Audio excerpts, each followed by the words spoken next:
Ethereum is making record-breaking moves, and Avalanche is up over 25% after a big announcement. This is your Altcoin Buzz news. Hey, what's up everyone? My name is Cody Buffington. Make sure to like, subscribe, and turn on notifications so you know when we drop our latest content. Follow us on Twitter at AltcoinBuzzIO, and as always, this is not financial advice and we wish you the best of luck in your crypto ventures. Bitcoin has had 8 straight days of increasing prices and has surged back above 18,000 for the first time since mid-December. Bitcoin hadn't recorded such a prolonged winning streak since July 2021. Bitcoin is up 8% in the last week, and price movement could put pressure on $275 million worth of weekly options expiring January 13th, with bets placed at 16,500 and lower. The US CPI data came out this morning with expectations of 6.5%, which were hit exactly, with a decrease of 0.6% in inflation compared to the month prior. Avalanche is up over 25% in the past 24 hours as AVAX, the developer of Avalanche Network, has partnered with Amazon Web Services, or AWS, to implement new features intended to make running a node easier. The new features include one-click node deployment through the AWS Marketplace, AWS GovCloud integration for decentralized app developers concerned about compliance, and the ability to create Avalanche subnets with just a few clicks. In the announcement post, AVALabs CEO Emin stated that AWS has been an important part of the Avalanche ecosystem in the past, and it has allowed dApp developers to easily launch nodes and test their software. He expects these new features to make AWS even more useful to Avalanche dApp developers. Emin said it's been a huge boon for both individual and enterprise developers to be able to spit up nodes and test networks on the fly with AWS in whatever legal jurisdiction makes the most sense for them. Saying, "I'm proud that we've implemented a protocol that can accommodate millions of participants with near instant finality. Our work with Amazon can accelerate the positive impact of Avalanche." AVALabs also plans to add subnet deployment, a network within a network, to the AWS Marketplace, enabling both individuals and institutions to easily launch custom subnets. We have multiple great articles on Avalanche on our website, which I'll put in the recommended reading down below.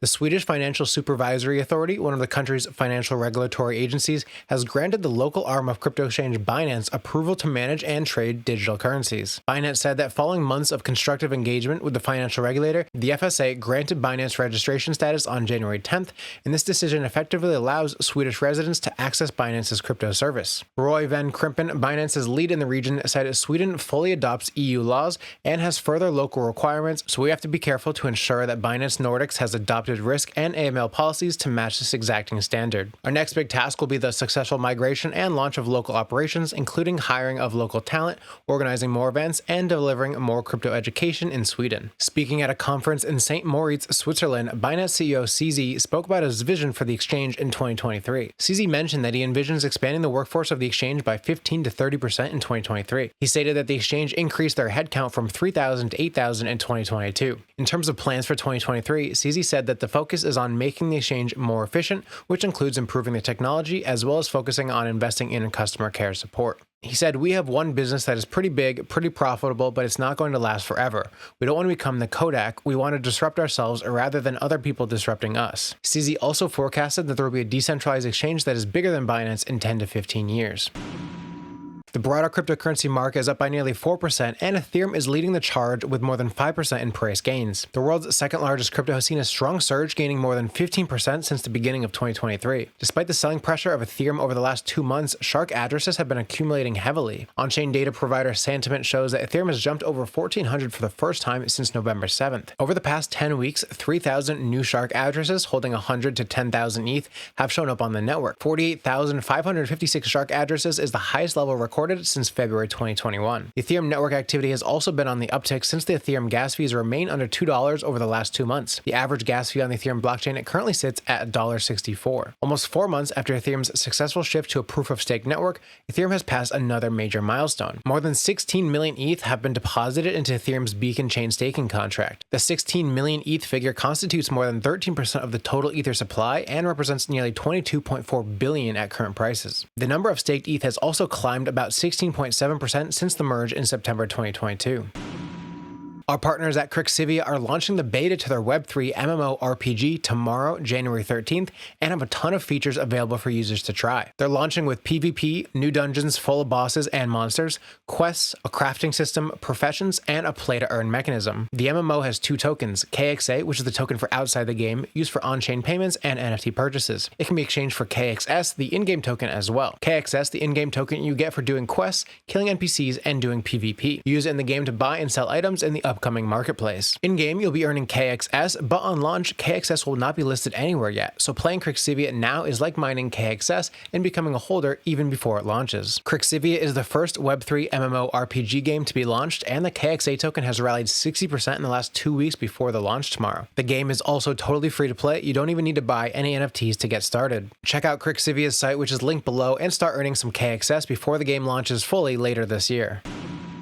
Layer 2 adoption is booming, with Optimism setting new records for activity and transaction volume. On January 7th, Optimism's daily transaction count hit a new all-time high of almost 700,000 according to Etherscan. The milestone marks a 700% increase in activity since September 2022. As blockchain technology is gaining more mainstream recognition, Layer 2s will outshine Ethereum mainnet, especially for consumer and retail-facing applications. And the Ethereum mainnet will lean more towards settlement and be geared towards institutional use cases such as large transfers and large order transactions. Optimism is the second largest Layer 2 by total value locked, representing 1.3 billion, or nearly 29% of the sector's TVL. Its TVL has grown 11% over the last week, while the Optimism token has rallied 32%. For a detailed breakdown on Optimism and Arbitrum, check out the articles on our website, linked down below. DeFi activity is soaring on Cardano as the Ethereum competitor kicks off a hot start to 2023. DeFi Llama reports that Cardano has 65.9 million in total value locked, roughly a 36% increase from January 1st, when Cardano's TVL was at 48.5 million. Cardano's top decentralized application is Miniswap, a multi-pool decentralized exchange with 27.3 million in total value locked, and Miniswap represents more than 41% of the TVL on the Cardano blockchain. The second most prominent dApp on Cardano is Indigo, a decentralized synthetics trading platform that has 11.3 million in TVL. Cardano's TVL jump closely mirrors its price surge, as ATH is trading around 32 cents and is up more than 31% since December 31st. The FTX restructuring team has recovered more than $5 billion in cash, liquid cryptocurrency, and liquid investments in securities. The assets recovered also include dozens of illiquid cryptocurrency tokens, and FTX's lead attorney Landis noted that the holdings are so large relative to the total supply that our positions cannot be sold without significantly affecting the market. Landis said on Wednesday that FTX has also identified more than 9 million customer accounts linked to roughly $120 billion of associated transactions. He said the team is currently undergoing a process to determine the value of the positions on November 11th for every customer. As the contagion from the collapse of FTX continues to spread, a Florida judge stripped FTX of its naming rights to the home of the Miami Heat on Wednesday. The news comes after a court hearing in the Bankruptcy Court of Delaware, where attorneys told the court that funds from Alameda Research funded the deal with Miami-Dade County. Sam Bankman-Fried signed a 19-year contract with Miami-Dade, the arena's owners, for a $135 million naming rights deal. Miami-Dade will now have to decide what to do with the money already received by FTX in the deal. That's it for your Altcoin Buzz news update. I'm your host, Cody Buffington. Thanks for watching.